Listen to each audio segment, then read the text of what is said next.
A brand new Budokai Tenkaichi has been announced. Against all the odds, this beloved saga of games will be revived after almost 16 years since the launch of Budokai Tenkaichi 3. These last days I have been hyped and watching how many of you have been asking me to speak a little more in depth about the subject, I decided to bring you this special video. I will share with you 7 things that the new Budokai Tenkaichi should have to be a worthy delivery of its saga. Let's begin.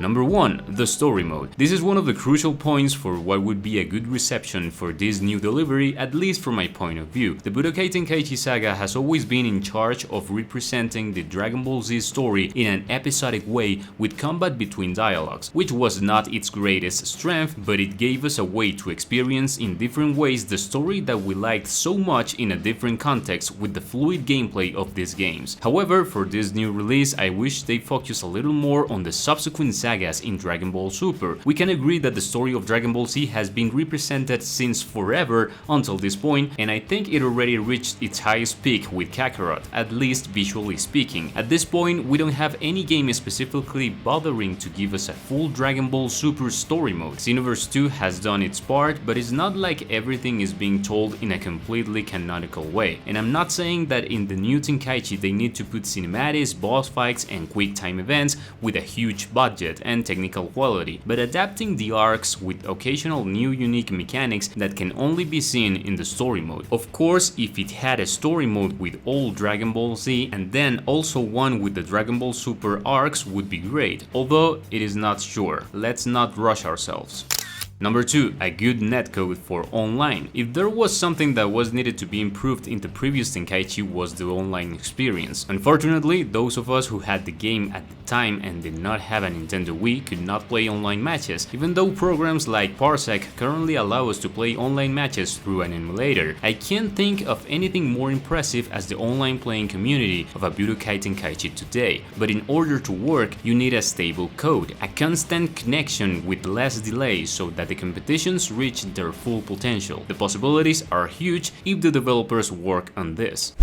Number 3. Talking about the online experience, I know that we may be asking a lot. I know that it would be aiming for something almost impossible, but the crossplay would be incredible. Giving communities and all platforms the opportunity to play online with each other would be great, but the specific platforms the game will be available on have not been confirmed, so this could be a little premature request, but I cannot ignore the potential it would have. Number 4. Season passes. This is where a lot of people may disagree with me, but the issue of the possible DLC that the game has is not something that honestly worries me, all the opposite. Let's go step by step. Many on the internet lately have been speculating about the possible abuse of DLC by the publisher when the game comes out and how they will ruin what was the legacy of the first Tenkaichi with so many expansions. And although the most probable is that there will be DLC, I don't know if at the time of launch or a little after, these people are treating it as if we were still living in 2007. At this time, it is almost impossible for them to give us a game without DLC, but is that really something bad? There is a very thin line between selling you an incomplete game and then wanting to sell you 40 DLCs and what is a constant updating of content. But people tend to be very extremist. The DLCs, expansions, and updates should be something good because few developers work to keep a game updated, to keep its community active, giving content, putting patches, updates. That's good.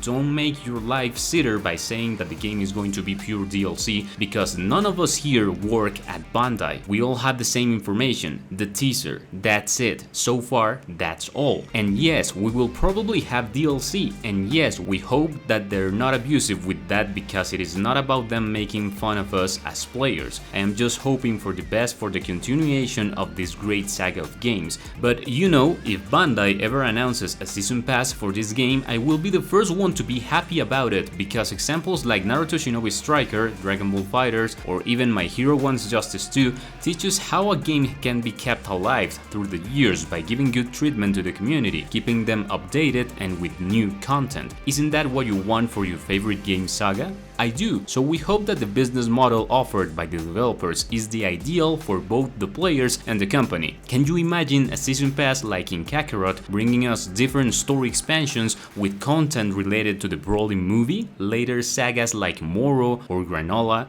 would be tremendous.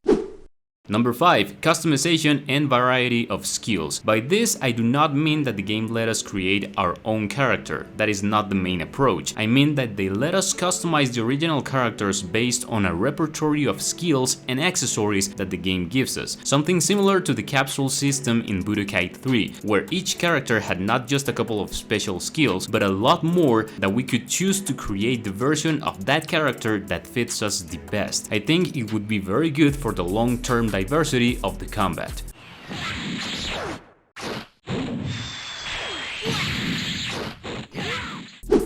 Number 6. Changes of a scenario. A lot of people don't consider this as something important, but I would love to see it. The fact that in the middle of a combat, after a hit with a lot of power, the characters change the scenarios is great, in my opinion. Games like Dragon Ball FighterZ implemented this, and even older ones like the Naruto Clash of Ninja Saga on Nintendo. I don't see why the same could not be done with Budokai Tenkaichi.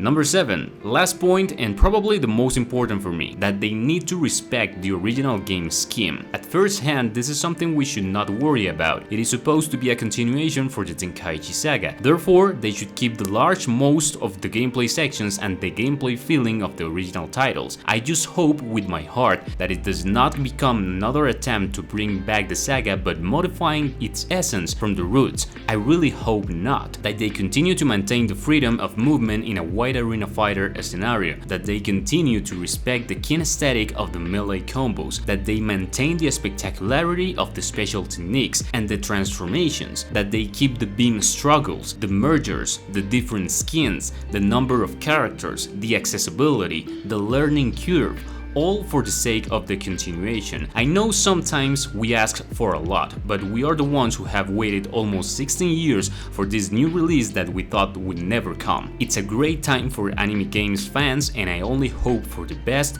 for what the future holds.